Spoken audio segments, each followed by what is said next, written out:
తాకట్లో ఉన్న మీ బంగారాన్ని విడిపించి ఆ రోజు ఆన్లైన్ రేటుకి కొంటాం. Sharma gold company.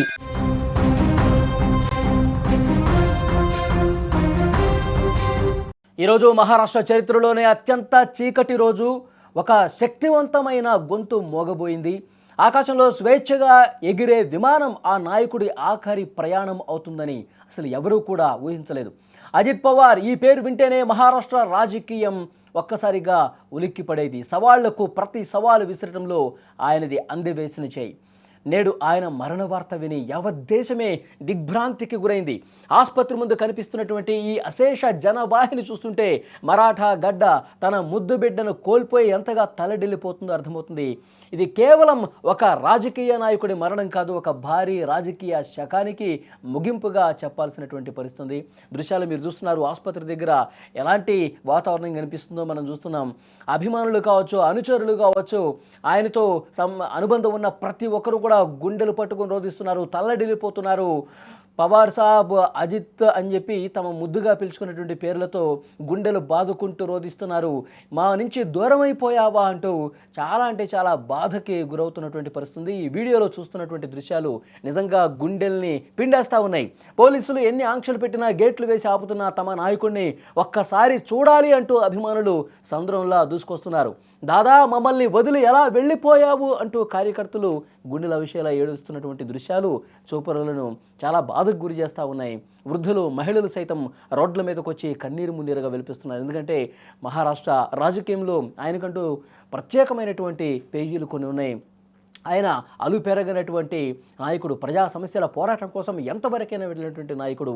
బారామతి నియోజకవర్గం నుంచి 7 సార్లు ఎమ్మెల్యేగా గెలిచినటువంటి ఆయన ఆ నియోజకవర్గ ప్రజలు ఎప్పుడు ఏ సమస్య ఉన్నా, ఏ ఫోన్ చేసినా వెంటనే ఆ సమస్య పరిష్కారం కోసం కృషి చేసినటువంటి నాయకుడు. అందుకే మహారాష్ట్ర రాజకీయంలో ఆయన పాత్ర ఎనలేనిది. అందుకే మహారాష్ట్ర ప్రభుత్వంలో ప్రస్తుతం ఉప ముఖ్యమంత్రిగా ఉన్న ఆయన ఎప్పుడూ కూడా ప్రజల కోసమే పనిచేస్తూ ఉన్నారు. ప్రజల సమస్యల పరిష్కారం, రాష్ట్రంలో ఏ మూల ఏ సమస్య ఉన్నా సరే అజిత్ పవార్ సార్కి చెప్తే ఆ సమస్య వేగంగా పరిష్కారం అవుతుందని చెప్పి పేరు అక్కడ ఉన్నటువంటి ప్రజల్లో ఉంది.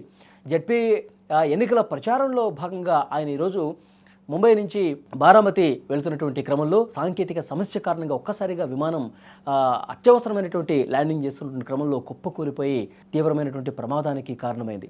ప్రజల మనిషిగా ఆయన సంపాదించుకున్న ఆదరణకు ఈ విజువల్స్ ఆసుపత్రి దగ్గర కనిపిస్తున్నటువంటి దృశ్యాలు నిదర్శనంగా కనిపిస్తూ ఉన్నాయి.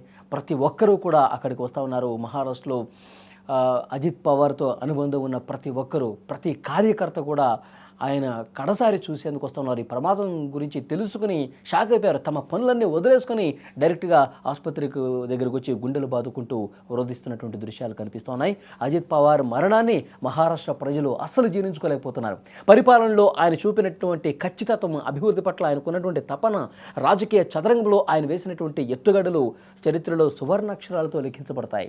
నాయకుడు భౌతికంగా వెళ్ళిపోవచ్చు, కానీ ఆయన విడిచినటువంటి జ్ఞాపకాలు, ఆశయాలు ఎప్పటికీ సజీవంగానే ఉంటాయి.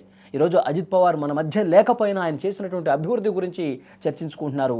కార్యకర్తలకు ఆయన చెప్పినటువంటి ధైర్యం గురించి చర్చించుకుంటున్నారు. ప్రతి ఒక్కరి గుండెల్లో చిరస్థాయిగా మహారాష్ట్ర రాజకీయాలు ఉన్నంతకాలం అజిత్ పవార్ ఉంటారు అంటూ కార్యకర్తలు కన్నీళ్లు పెట్టుకుంటూ మాట్లాడుతూ ఉన్నారు. మరాఠా రాజకీయ యవనికపై ఆయన ఒక అజేయమైనటువంటి ముద్రను వేశారు అనటానికి ఆసుపత్రి దగ్గర కనిపిస్తున్నటువంటి దృశ్యాలే మనకి సజీవ సాక్ష్యంగా కనిపిస్తున్నాయి. ప్రమాదం తాలూకు దృశ్యాలు ఒక్కసారి మీరు స్క్రీన్ మీద చూడొచ్చు. ఈరోజు ఉదయాన్నే అజిత్ పవార్, ఆయనతో పాటు ఉన్నటువంటి 2 వ్యక్తిగత సిబ్బంది, అలాగే ఆ విమానంలో 2 విమానయాన సిబ్బంది ఉన్నారు. అందరూ కూడా ఉదయమే బయలుదేరారు. బారామతి జడ్పీ ఎన్నికలకు సంబంధించినటువంటి కార్యక్రమంలో పార్టిసిపేట్ చేయడానికి ఆయన వెళ్తున్న క్రమంలో విమానంలో ఒక్కసారిగా సాంకేతిక సమస్య ఏర్పడింది. ప్రయాణం చేసినటువంటి గంట తర్వాత ఈ సాంకేతిక సమస్యను గుర్తించారు.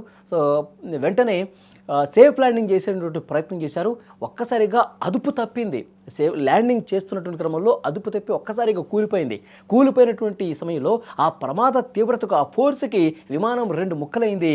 కూలిపోయిన తర్వాత అందులో ఒక్కసారిగా మంటలు ఎగసిపడ్డాయి, వ్యాపించాయి. ఆ మంటల్లోనే కాలిపోయి అందులో ఉన్నటువంటి వాళ్ళందరూ కూడా చనిపోయినటువంటి పరిస్థితి. చాలా బాధాకరం. అధికారికంగా డీజీసీఏ కూడా ఒక ప్రకటన చేసింది. అందులో ఎవరూ బతికే అవకాశం లేదని చెప్పి క్లియర్గా అక్కడి నుంచి సమాచారం తెలుసుకుని డీజీసీఏ కూడా అధికారమైనటువంటి ప్రకటన చేసింది. ఎప్పుడైతే ఈ ప్రమాదం గురించి సమాచారం బయటకు వచ్చిందో పూర్తిగా మరాఠా ప్రజలు దిగ్భ్రాంతి గురైపోయారు, షాక్ అయిపోయారు. అజిత్ పవార్ గారికి ప్రమాదం జరిగిందా, అజిత్ పవార్ గారు ప్రయాణించినటువంటి విమానం కూలిపోయిందా అంటూ గుండెలు బాదుకుంటూ రోధిస్తున్నారు. ఇంకా వారి ఆ ప్రమాదం జరిగినటువంటి ప్రాంతంలో అసలు అక్కడికి వెళ్ళటానికి కూడా చాలామంది సాహసించట్లేదు. ఎందుకంటే అజిత్ పవార్ గారితో ఉన్నటువంటి వాళ్ళ అనుబంధం అలాంటిది.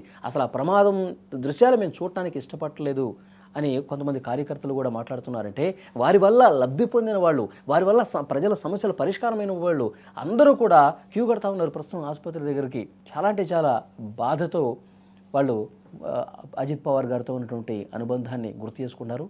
నిజంగా మరాఠా రాజకీయాల్లో ఒక గొప్ప పేరు ప్రఖ్యాతులు సంపాదించినటువంటి అజిత్ పవార్ ప్రమాదంలో చనిపోవటం అక్కడ ఉన్నటువంటి ప్రజల్ని పార్టీలకు అతీతంగా అందరూ కూడా స్పందిస్తూ ఉన్నారు. అసలు ఈరోజు ఉదయం ఆయన అటు వెళ్లకుండా ఉంటే బాగుండేది అని కూడా చాలామంది మాట్లాడుతున్నారు.